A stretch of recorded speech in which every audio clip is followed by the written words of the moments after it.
What's going on, guys? Welcome to another video. Today, keto for 5 years, low carb runner for 3, introduced carbs about 3 years ago. What has that done to my blood work? Am I dying? Am I not? There's so much words. There's so many words out there about what's going to kill you, what's not, keto, low carb, meat-based, adding carbs back in, not. So I want to use myself as an example. I haven't had my blood drawn in a couple years, so I thought that you would find this super fascinating. So we're going to kind of go through each one, and if there is an issue or something that I deem as a possible issue, the supplementation that I'm going to be using in order to do that. So for that, let's roll the intro.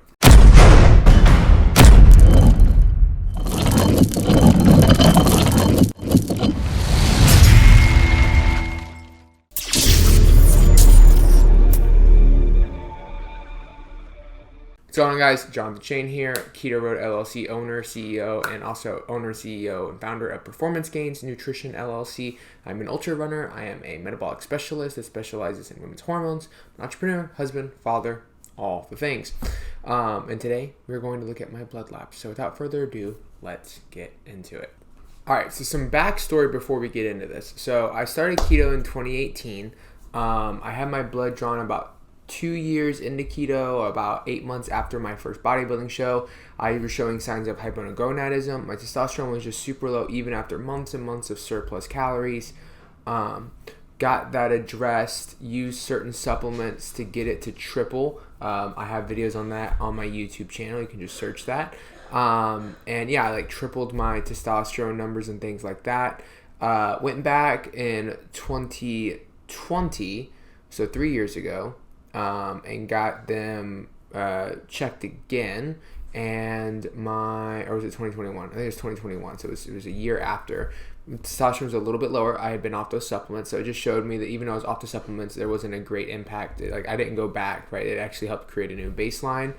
And so something that I haven't done in about, it's going on 2024, so 3 years now, is get my testosterone checked, my hormones, my thyroid. And with all the running, there's a lot of theories out there that runners don't have high testosterone. They get a lot of fat in their glute areas. It's where most of their fat resides. See men with a lot of glute fat, even though they're leaner everywhere else. It just tends to be a sign of extra estrogen.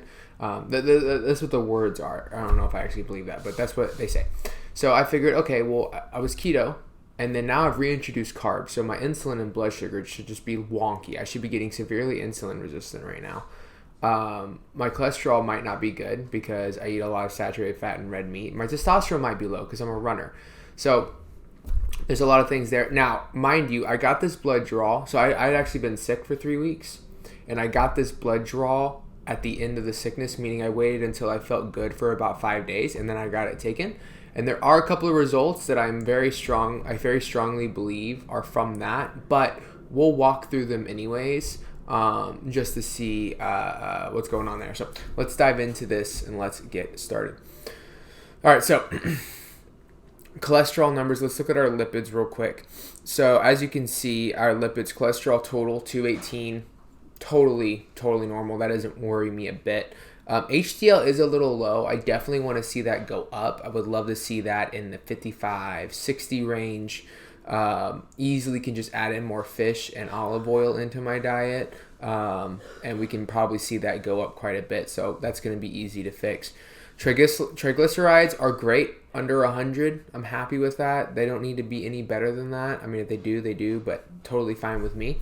It's a good sign of no inflammation in my arteries, which is good. LDL is going to be high because HDL is low, right? So that's just something to think about. I'm also on a more low carb-ish diet. I cycle my carbs in and out, and so there can be some lean mass hyperresponder things going on there as well. I know my cholesterol is notoriously high while on a ketogenic diet, but no signs of concern for me, right? Triglycerides are good. HDL could get better. We'll work on that, but everything else looks fine. I didn't get my ox LDL, which is another good one to test, but yeah. So, all right, let's go to the standalone test groups. So before we get into hormones, CRP is high. Now, this is an inflammatory C-reactive protein. I totally think this is because I was just sick. just because it doesn't really line up with usually both of these would be high, and A1C would be high as well, but my A1C is a 5.4. So A1C is a 5.4, but CRP is a bit high and triglycerides a bit low. And usually if it is some kind of like diabetic issue or some kind of heart issue, usually triglycerides tend to be high as well, and A1C tends to be high with it. So CRP being high by itself, especially because I just got done being sick, I think there's enough context clues to assume that my body is just getting off. I bet you, my point is, I bet you 5 days ago it was even higher than this. Homocysteine levels are good again, so I'm not worried about it. I think it will come back down. We'll get it tested again in 90 days with the other things that I'm going to test just to be sure, but again, I'm pretty confident it's going to be fine. Cholesterol HDL ratio, they don't like that, which makes sense. I do think my HDL needs to get higher, but yeah. So and to explain that just a little bit, HDL is the cholesterol leaving your bloodstream and going back to your liver, right? That's why it's called the good cholesterol, because it's clearing cholesterol out of your bloodstream. All right, hormones. Let's get into this. So albumin is good. Cortisol high, 17.5, extremely high. I totally think that's because I was just sick. Now, there could be an argument made that that's because I run a lot too. So the running plus the sickness could compound on top of each other. So I do plan on supplementing for that, just to keep my adrenal, just to support my adrenals. And we'll talk about that here in a second. Estrogen, beautiful. I love it. The estrogen is beautiful. I love that. It's within a healthy range because men need estrogen too, but it's not high. It's like right there on the like bottom. Like great estrogen levels, John. I was very excited and very pleased to see that. FSH is good. LH is great. So to give you a background story, my LH was almost 1.2 when I had hypogonadism. Like it just wasn't there. So to see it naturally without any intervention at 5.3, fantastic. Progesterone 0.17, not bad. Cortisol super high, so like cortisol could be stripping from progesterone, corticosteroids, part of that pregnenolone cascade. Totally could be happening. Of course, it's a lot of fishing because we don't really know, but just based off context clues, I could assume that might be what's going on there and why it's a little bit low. Testosterone 409, not bad. Definitely on the lower end. I definitely want to address it. I know some good supplements that have the things that I would want to see my testosterone go up, which we'll talk about here in a second. But I'm happy with this. Also, if I didn't preface before the beginning of this video, this is not medical advice. I'm just sharing my personal observation of my blood work. I'm happy with 409. It could be higher. I want it to be higher. I would rather see it in the 6s and 7s. So we're going to work on getting it up there. But 409 with all the running, with just being sick, with, all that, it makes me happy. It makes me happy. My body's actually functioning, which is good. Sex hormone binding globulin is super low right now.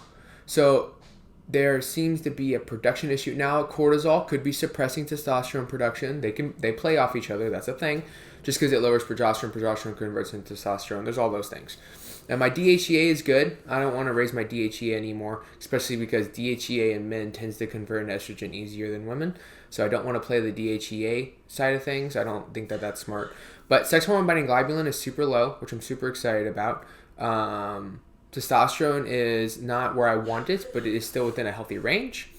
Prolactin is within a healthy range. Men, just word of advice, if you ever see prolactin over 100, you need to go see a doctor.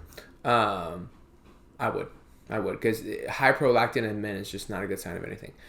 But yeah, so overall, cortisol I want to address. I definitely want to increase this testosterone, but overall, like, we're in the green in a lot of things. I'm pretty happy with that. Okay, here's a good one. Insulin, 3.7. Eat that. And that's on, and I was like, I started carnivore 2 days ago. Before that, I'm housing back like 150, 200 grams of carbs multiple times a week because of my running as a low carb endurance athlete, which that might not sound like a lot of carbs to some people, but a keto person, 200 carbs is crazy. My insulin's 3.7. Beautiful. Oh, beautiful. Love it. Very happy about that. All right, thyroid. This is what I was kind of concerned about because I've been trying to diet the past couple months, and I was really struggling with it, and I'm not sure. In this past one, I was sick. I started dieting right when I got sick. That wasn't smart. But I was kind of like, how's my thyroid doing? I don't know. Thyroid's in great standing. T4 is good, but even better, my free T3 and free T4 are good. My free T4 is in a great range. My free T3 is, it could get a little bit higher, but it's still within a good range. TSH is super low. My body's just like chilling. My anti-TPO and anti-TGs are low. No signs of autoimmune at all. I'm very happy with my thyroid is right now. So all in all, I'm very happy with all this. I truly, truly am. Some things I want to address, but overall I'm good. So let's jump into how we're going to address this stuff right now. All right, so this is just my order confirmation on my personal email account. So there's 4 things that I'm going to be taking, okay? So the first one is ADB5+. This is a gold standard in my practice when it comes to adrenals. I just love Biotics formula here. It has pituitary glandular, all these things just to help with your adrenal glands. Now, again, I don't think my adrenal glands are zapped. I'm probably only going to be on this for a month.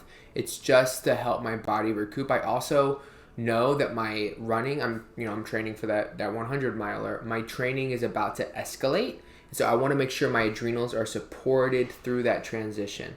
So I think it's like 1 to 2 tablets a day. So I'll probably be on this all through February going into March. And then I have 2 races in April, and then I'll be done. So supporting my adrenals up into those races, I think, is a good idea. So we're just making sure they're getting what they need, really. That's all that's going on there.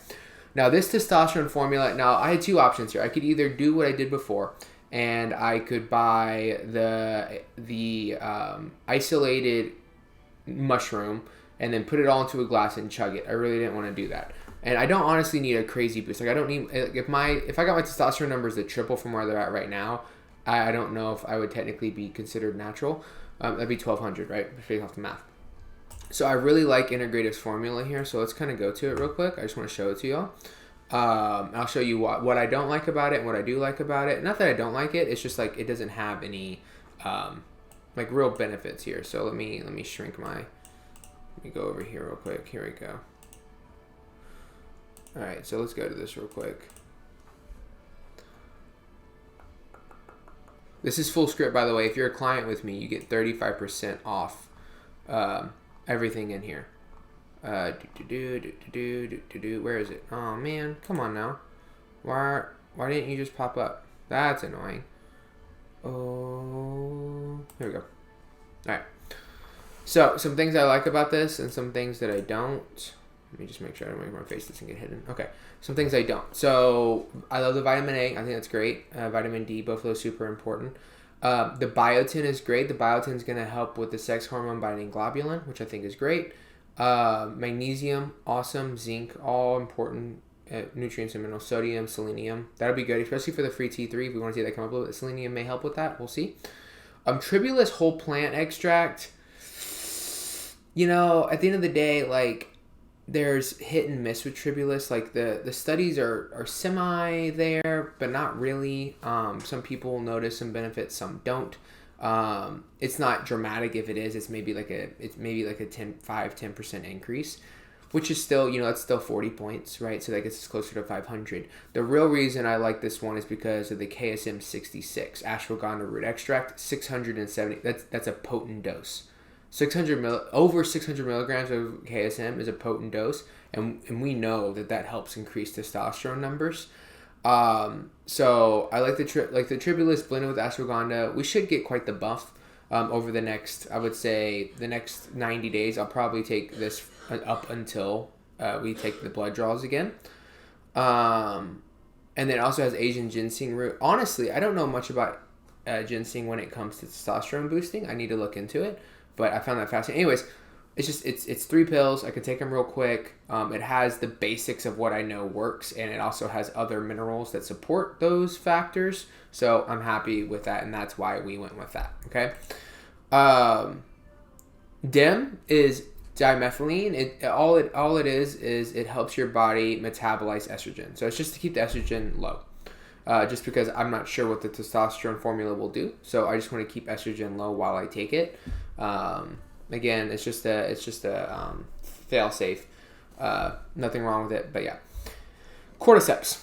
So I like this brand because it's a good brand, but also it has 1 gram of cordyceps per serving, and 1 gram is important because 1 gram, getaway ad, 1 gram is the proper dosage in the studies that we've seen where testosterone increased by 20% post-exercise in cyclists. So this is what got me into cordyceps and reishi both. Taking 1 gram of those each day is because I was reading studies, I think there's 2 studies that they did on athletes with cordyceps or reishi consumption. And one of the studies was on cyclists, and it showed that there was a noticeable 20% increase in the cordyceps group, reishi group, post-exercise, which may not sound like anything, but if you're taking this before a run or before a weightlifting session and you know that your recovery is going to be boosted by a 20% increase in testosterone that's measurable, that can be great for overall baseline numbers, for overall muscle growth, muscle recovery. And so it was part of my blend before, and it worked.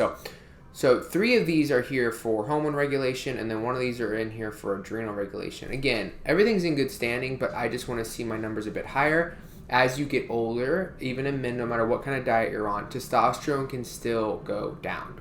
And so I don't want to put myself in a position where I need to supplement testosterone. So if I can take a couple supplements and get it to a certain level and then hold it there, I'll be happy with that. So that's what we're doing. That's where we're at.